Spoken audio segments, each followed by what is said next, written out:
जी बैठे बैठे जी। चौधरी मोहम्मद अशरफ साहब का माइक ऑन कीजिए।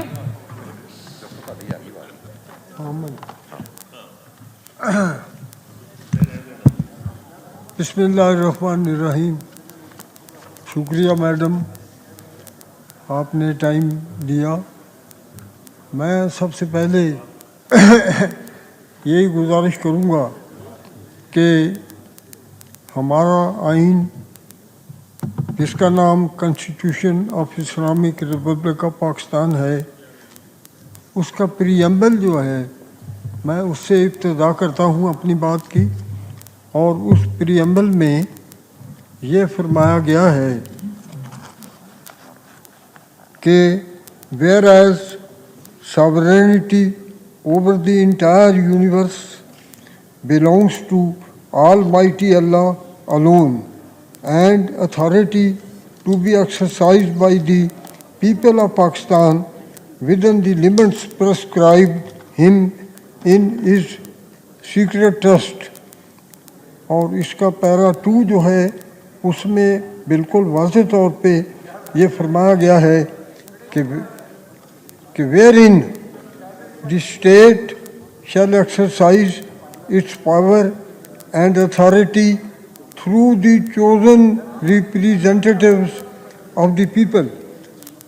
Chosen representative of the people means कि पार्लियामेंट इलेक्टेड मेंबर्स वो स्टेट को रन करेंगे।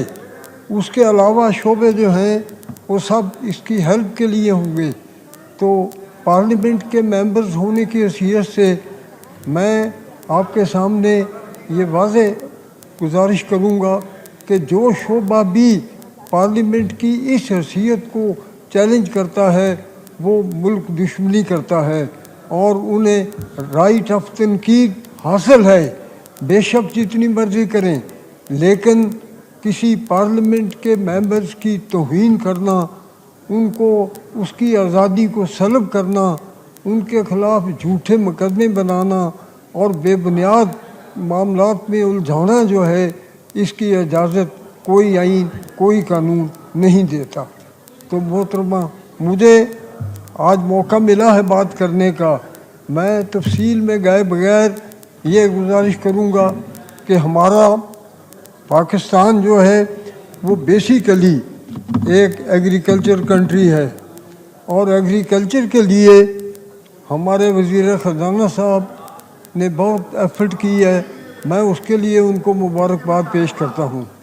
और आइन में ये कभी पहले इतनी बरायात का ऐलान नहीं किया गया था जितनी अब की गई हैं, लेकिन इसमें ये एग्जामिन करना है कि आपने एग्रीकल्चर सेक्टर्स को मुकम्मल तौर पर जब तक आप बरायात नहीं देंगे उस वक़्त तक हमारी एग्रो बेस्ड इकानमी जो है वो कायम दायम नहीं रह सकती।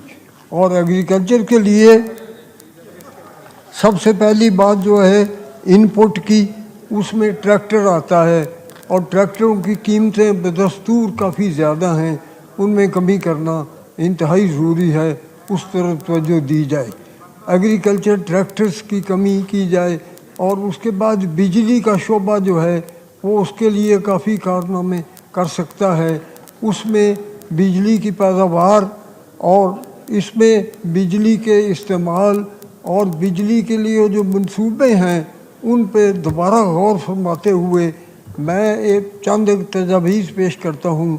हमारे यहाँ स्मॉल डैम सिस्टम जो है उसको इंट्रोड्यूस किया जाए और हमारी कनाल सिस्टम जो है, जितनी बड़ी बड़ी नहरें हैं, मसलन मेरा इलाका साहिवाल का है, साहिवाल डिवीज़न का, वहाँ 2 नहरें हैं, LBDC लोअर बारी दोआब कनाल और पाकपटन कनाल, और दोनों नहरों पे बड़ी बड़ी वो जालें हैं बनी हुई।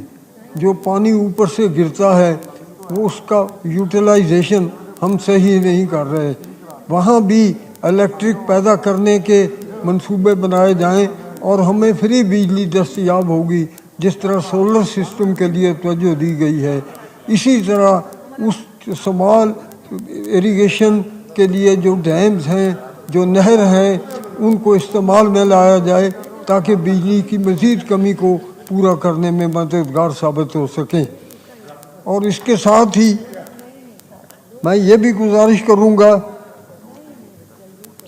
कि कोई मुल्क और कौम उस वक़्त तक खुशहाल नहीं हो सकता जब तक उसके पास साइंस और टेक्नोलॉजी नहीं होगी।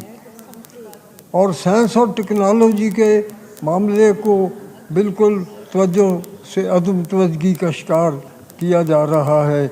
वो भी मैं गुजारिश करूँगा कि साइंस और टेक्नोलॉजी की तरफ तवज्जो दी जाए ताकि उस शोबे में तरक्की, मिसाल के तौर पर अब दुनिया में ये पेट्रोलियम और डीज़ल का सिस्टम जो है उसके मुतबादल बहुत से शोबे पैदा हुए हैं, उससे हम फ़ायदा उठाना चाहिए हमें। वो क्या हैं शोबे कि बैटरी से मशीनरी को चलाया जाए, वो कारों के लिए भी इस्तेमाल होगी, ट्रैक्टर के लिए भी इस्तेमाल होंगी और बैटरी से ही बहुत सी कारें जो हैं वो वर्ल्ड ओवर में आ गई हैं और पाकिस्तान में भी चल रही हैं। उसकी तरफ ख़ास तवज्जो दी जाए, उस शोबे को इम्प्रूव किया जाए और वो अल्लाह ताला की मदद है, उसमें हमारे इतना ज़्यादा अखराजात नहीं आएंगे।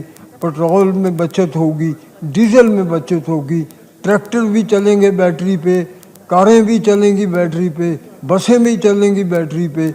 और इस सिस्टम को जितनी जल्दी कायम किया जाए उतना ही ज़रूरी है। तो तीसरी बात इसके अलावा ये है कि हम IMF के तरफ भाग रहे हैं। IMF की जो उन्हें कर्ज़ा देने की, हमारी कर्ज़े को वापस करने की इस्ताहत जो है, वो उस सिलसिले में मैं ये गुजारिश करूँगा कि हमारे एग्रीकल्चर कमोडिटीज़ जो हैं उनकी सही एक्सपोर्ट का बंदोबस्त करना इंतहाई ज़रूरी है। मिसाल के तौर पर राइस है, चावल, वो डॉलर ही है सब। अगर उस पर तवज्जो दी जाए तो हमें इतनी ज़्यादा डॉलर दस्तयाब होंगे जिसकी तवक्को भी नहीं कर सकते। लेकिन एग्रीकल्चर में खाद का जो पहलू है उसको इग्नोर न किया जाए और उसमें ये जो सब्सिडीज़ का सिस्टम राइज किया है टोकन का, इसका कोई बेनिफिट काश्तकार को नहीं है। वो कहते हैं फलां टेलीफोन नंबर पे हमें इतला दें, आपको टोकन खाद की बोरी में थैले में मिलेगा और उस टोकन से आपको कुछ पैसे वापस हो जाएंगे, रकम वापस होगी। फिर वो टोकन का जो टेलीफोन नंबर देते हैं आज तक कभी किसी ने उठाया ही नहीं। हमने बड़ी कोशिश की कि उस नंबर से कोई जवाब आ जाए, कोई दस्तयाब हो जाए बात, कोई टोकन का बेनिफिट मिल जाए, लेकिन कई सालों से ये टोकन का सिस्टम राजुल नफज है, लेकिन इसका कोई बेनिफिट एग्रीकल्चर्स को नहीं पहुंचता।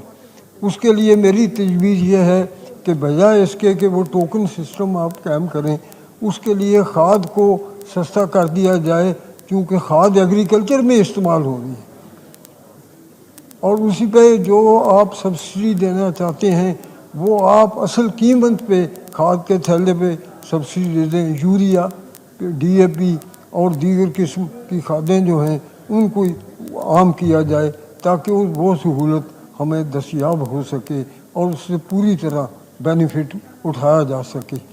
तो उस सिस्टम को ख़त्म करते हुए कीमत जो है खाद की उसमें कमी कर दी जाए। इसके बाद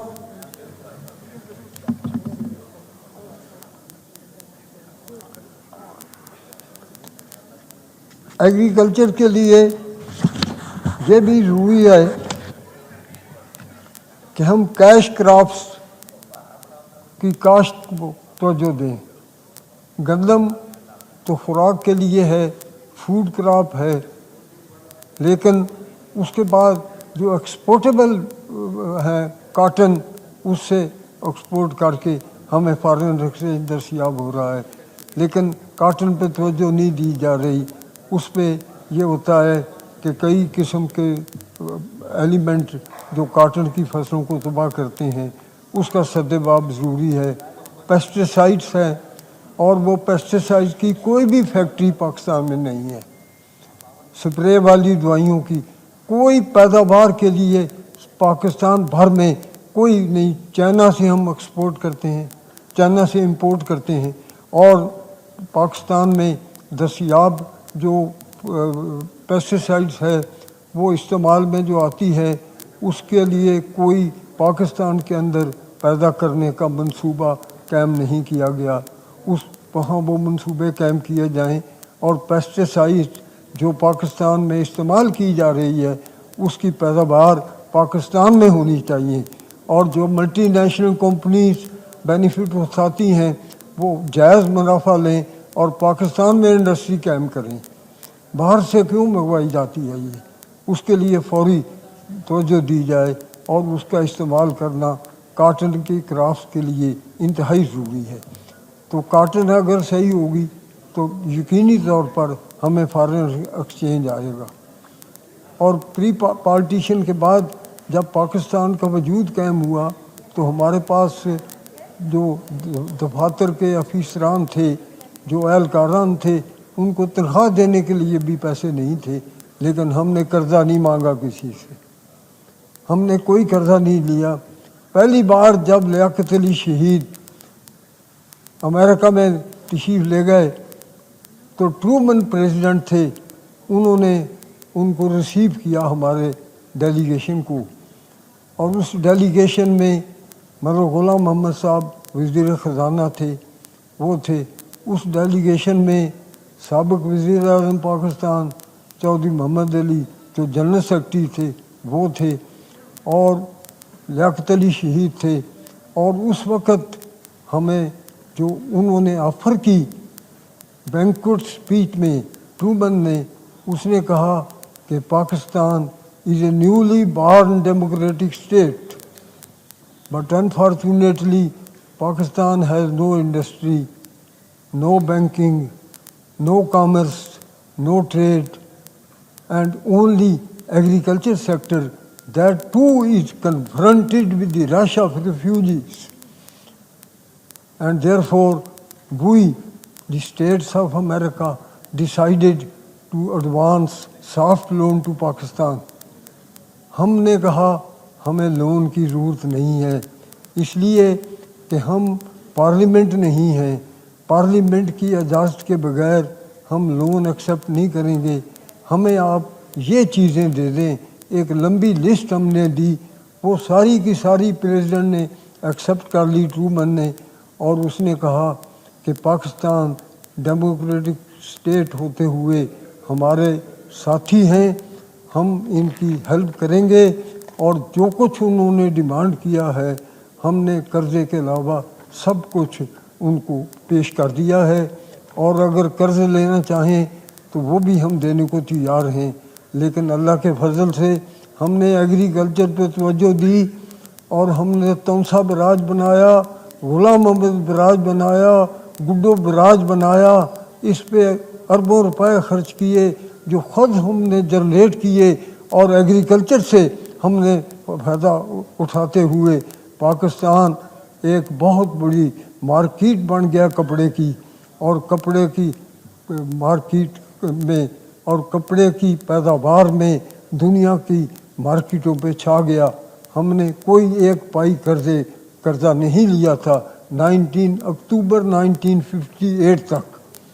58 में सिकंदर मिर्ज़ा ने जो 56 का आइन ख़त्म करके मार्शल लॉ लगाया, उसके बाद सदर अयूब साहब आए, अंधाधुंध कर्ज़े उन्होंने लिए और वो कर्ज़ों के चक्कर में आज तक पड़े हुए हैं। तो मैं गुजारिश करूँगा कि हम अपनी ज़राअत की तरफ तवज्जो दें। हमें बहुत सा फॉरेन एक्सचेंज दस्तयाब होगा, हमें किसी IMF के अदारे की तरफ भागना नहीं पड़ेगा। तो इसके साथ ही मैं ये भी गुजारिश करूँगा कि जैसे मैंने गुजारिश की है कि ये छोटे किस्म के डैम बिजली पैदा करने के लिए कायम किए जाएं, और इनमें कैनाल सिस्टम जो है वो काफ़ी मददगार हो सकता है।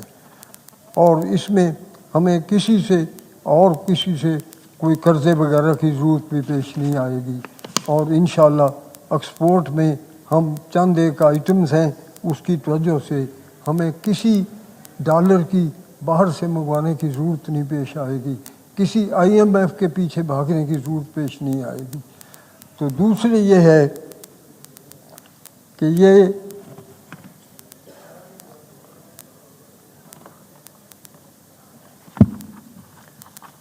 میں یہ گزارش کر رہا تھا کہ یہ سائنس اور ٹیکنالوجی کا شعبہ جو ہے اس کے لیے بجٹ کا کچھ حصہ مخصوص کرنا ضروری ہے، تاکہ سائنس اور ٹیکنالوجی کی بنیاد ہے کسی ملک کی خوشحالی اور اس کی ترقی کا راز اس میں پایا جاتا ہے۔ اور آج بھی دنیا کے وہ ممالک جو ورلڈ اوور میں خوشحال ہیں بہت، وہ سائنس اور ٹیکنالوجی کی بنا پر ہیں۔ اس کے بعد ہی ملک کے اندر امن و ایمان قائم کرنے کا شعبہ جو ہے اس میں کافی ہمت سے جرأت سے کام کیا جا رہا ہے، پرٹیکولرلی ہماری فیڈرل گورنمنٹ اس کے لیے دن رات شب و روز محنت کرتے ہیں۔ اور اس سلسلے میں میں یہ گزارش کروں گا کہ 9 مئی کا جو واقعہ ہے جس میں ہماری پاکستانی فوج کے اداروں کو نقصان پہنچانے کی کوشش کی ہے، اس کے لیے ہم جتنی بھی نفرت کا اظہار کر سکیں وہ کرنی چاہیے، کیونکہ ہماری فوج نے اس ملک کی بہت خدمت کی ہے، بہت سی جانیں قربان کی ہیں، بہت ہمارے بھائی بچے شہید ہوئے ہیں، اور ہر روز وہ دہشت گردوں کے ساتھ ان کا مقابلہ ہوتا رہتا ہے، اور اس کے باوجود انہوں نے کبھی گریز نہیں کیا، کبھی انکار نہیں کیا۔ اور یہ اس ہمت اور اس جوان مردی اور اس حوصلہ والے جو حقیقت ہے اس کو ہم تسلیم کرتے ہیں، اور ان کے لیے ہماری ہر چیز قربان ہے، ہماری جانیں بھی ان پہ نشاور ہیں۔ اور ہم دعا کرتے ہیں اللہ تعالیٰ کے حضور میں کہ جو پاکستان کے اندر رہ کر بیرونی طاقتوں کے ایجنٹ بنے ہوئے ہیں، پیروکار بنے ہوئے ہیں، اس کو ہم نیست و نابود کر دیں گے اللہ کے فضل و کرم کے ساتھ۔ اللہ تعالیٰ کی ہمارے ساتھ ہوگی، اللہ تعالیٰ کی مہربانی ہمارے ساتھ ہوگی، اور ہم کسی سے خوف زدہ نہیں ہیں۔ ہمیں کسی اور چیز کی قوت کی ضرورت نہیں، ماسوائے اتحاد کے، یکجہتی کے، اور قومی معاملات میں متفقہ ہو کر ہم یہ امور جو ہیں وہ طے کر سکتے ہیں۔ بہت مہربانی، بہت شکریہ جناب۔ جی بہت